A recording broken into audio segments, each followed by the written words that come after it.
कनक और साहिल दोनों एक ही कंपनी में जॉब करते थे। दोनों की शादी को अभी 3 महीने ही हुए थे।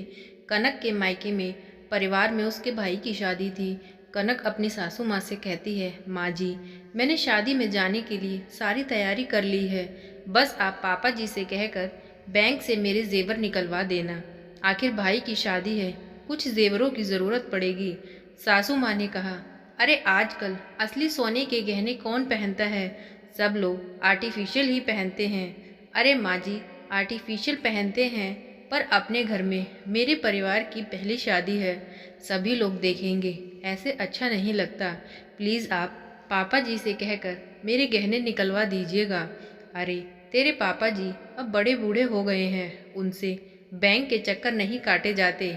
मैं कह रही हूँ ना, तू मेरी बात मान, आर्टिफिशियल ही गहने पहन लेना। नहीं माँ जी, मैं आर्टिफिशियल गहने नहीं पहनूंगी। आप इस बार पापा जी से कहकर मेरे लिए जेवर मंगवा दीजिए। अगली बार मैं अपना लॉकर अपने नाम से अलग ले लूँगी और फिर अपने जेवर अपने ही लॉकर में अपने पास रखूँगी। कभी भी ज़रूरत पड़ेगी तो ज़रूरत पड़ने पर खुद निकाल लूँगी। अरे बहू, ये तू कैसी बातें कर रही है? और तू किन जेवरों को अपना कह रही है? वही जेवर जो आपने मेरी शादी में मुझ पर चढ़ाए थे। चढ़ाए बेशक थे, पर वे जेवर तेरे नहीं थे, वे मेरे ही जेवर थे। उनको मैंने पॉलिश करवा कर तुझ पर चढ़ाया था। पॉलिश करवाने का मतलब ये तो नहीं कि वे जेवर तेरे हो गए। वे जेवर मेरे थे, उसमें मेरे मायके के जेवर हैं और कुछ मेरी सास ने मुझे दिए थे। और वैसे भी बहू, तू अपने मायके से तो एक अंगूठी भी लेकर नहीं आई है, फिर किन जेवरों को तू अपना जेवर बता रही है? और हाँ, मैं तो सिर्फ तुझे समझाने की कोशिश कर रही थी, पर बात तेरी समझ में नहीं आई तो मैं तुझे खुलकर कह देती हूँ, आज के बाद उन जेवरों का नाम भी अपनी ज़ुबान पर मत लाना। इतना ही शौक था जेवर पहनने का तो अपने बाप से कहकर अपने दहेज में जेवर ले आती।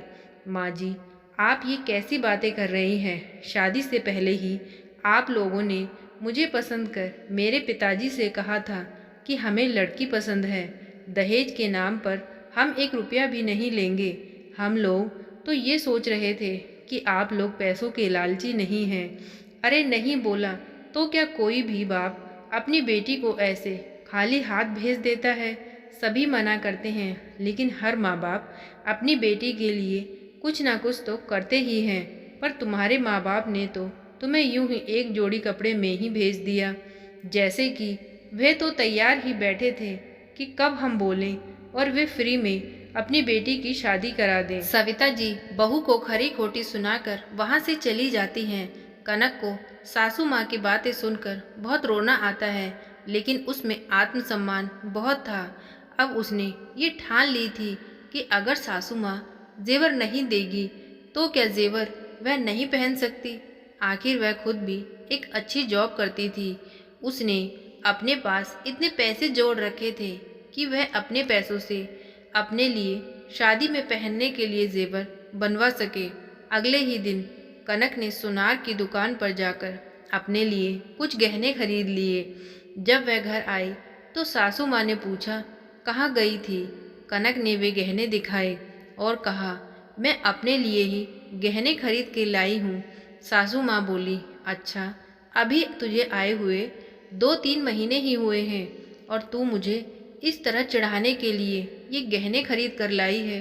अरे माँ जी, इसमें चिढ़ाना कैसा, जब आपने मुझे अपने गहने देने से मना कर दिया और मेरे को दिए हुए गहनों को अपना बता रही थी, तो फिर मुझे तो शादी में गहने पहनने ही थे। मेरे पास कुछ पैसे थे तो मैंने ये गहने खरीद लिए। सासू माँ साहिल को आवाज़ लगाती हैं, साहिल बेटा, आना ज़रा देख अपनी बहू को। 3 महीने में ही इसके कितने पर निकल आए हैं। खुद जाकर सुनार की दुकान से अपने लिए गहने खरीद लाई है। साहिल चिल्लाता हुआ बोला, गहने? ये भला क्या बात हुई? तुमने घर में किसी को नहीं पूछा और ना ही किसी को अपने साथ ले गई, इस तरह से गहने ले आई। सच में मुझे तो लगता है तुम जैसी लड़की से शादी करके मेरे साथ धोखा हो गया। इतने महंगे गहने बिना घर में किसी को पूछे या किसी को अपने साथ लिए तुम अकेले ही खरीद लाई। तुमने इस बारे में किसी से बात करना भी ज़रूरी नहीं समझा। कनक बोली, धोखा? जानते भी हैं धोखा किसे कहते हैं। धोखा आपके साथ नहीं, धोखा तो मेरे साथ हुआ है। आपने और मम्मी जी ने मिलकर मुझे ये धोखा दिया है। शादी से पहले मेरे घर पर जो कुछ भी बोला वह सब कुछ झूठ था, क्योंकि ये वही मम्मी जी हैं जिन्होंने शादी से पहले मेरे पिताजी से कहा था कि हमें लड़की बहुत पसंद है और 1 रुपये दहेज नहीं चाहिए। और आज सुबह ये मुझे दहेज के नाम पर ताने मार रही थी और आपने भी मुझे ऐसे ही एक्सेप्ट किया था और मुझसे कहा था कि आप कभी मुझसे 1 पैसा नहीं लेंगे। मैं जो जॉब करती हूँ वह सारे पैसों पर मेरा हक है। मैं चाहे कुछ भी करूँ, लेकिन मुझे तो लगता है कि ये सब सिर्फ एक दिखावा था। आप लोगों को पता था कि मैं नौकरी करती हूँ, इसलिए आपको पता था कि पैसे तो आपको बिना मांगे ही मिल जाएंगे। शायद तभी आपने मेरे माता पिता से दहेज की मांग नहीं की। आप भी तो मुझे 4 दिन पहले अपनी कार की ईएमआई भरने के लिए पैसों की डिमांड कर रहे थे। अब बताइए, धोखा आपने और मम्मी जी ने किया है मेरे साथ या मैं आपके साथ कर रही हूँ?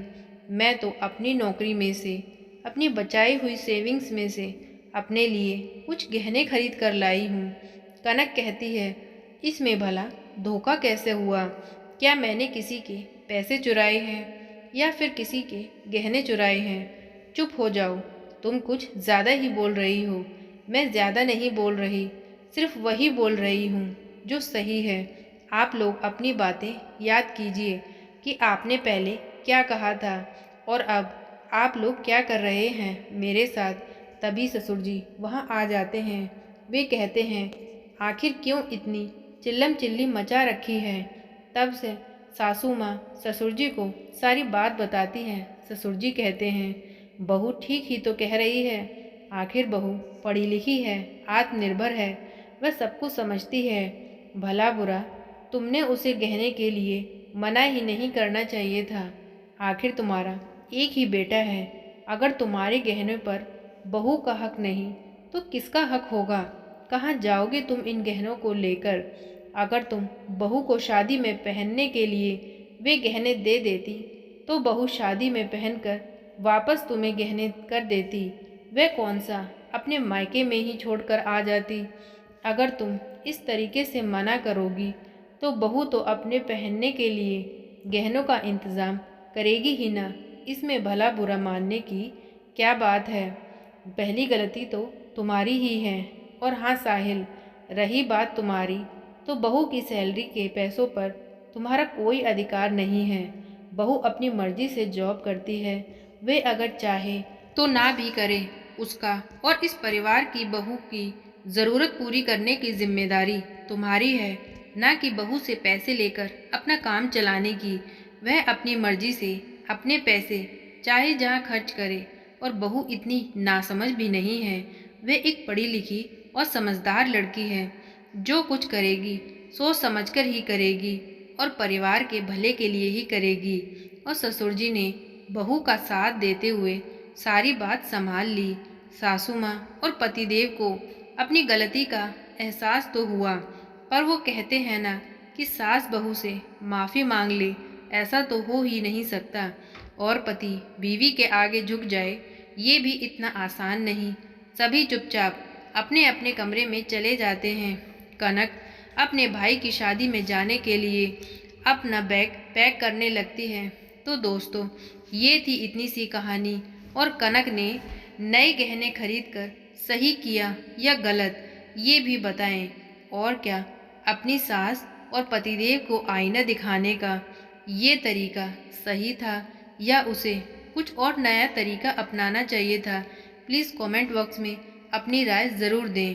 तो दोस्तों, ये थी इतनी सी कहानी। आज की कहानी आपको कैसी लगी प्लीज़ कमेंट करके बताएं। और प्लीज़ वीडियो को लाइक करें और मेरे चैनल पर नए हो तो प्लीज़ चैनल को सब्सक्राइब करें। Thank you friends.